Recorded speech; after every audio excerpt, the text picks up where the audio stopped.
再来看到台中有一名女子疑似喝醉酒，竟然是大闹咸酥鸡店。她不止假装咳嗽，还自称染上了肺炎，乱砸椅子还有柜台。警方到场之后不敢大意，救护人员更是全副武装，将这名女子送医检疫。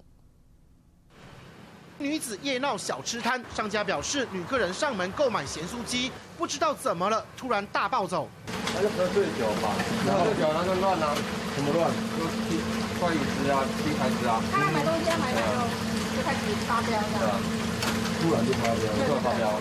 突然咆哮又弄乱桌椅，店家吓坏报警，女子还不断咳嗽，甚至自己打电话也报警，宣称有武汉肺炎，需要协助送医。他装咳，他是装咳。他是讲他自己有武汉肺炎还是怎样？应该是吧，他自己有讲。对，应该是啊。警方到场不敢掉以轻心，消防队更是戒慎恐惧。开来专责救护车，消防队员如临大敌，穿着隔离衣，全副武装。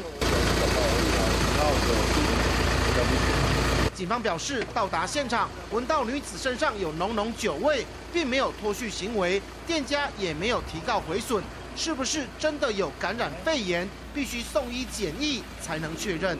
平行郑金山台中报道。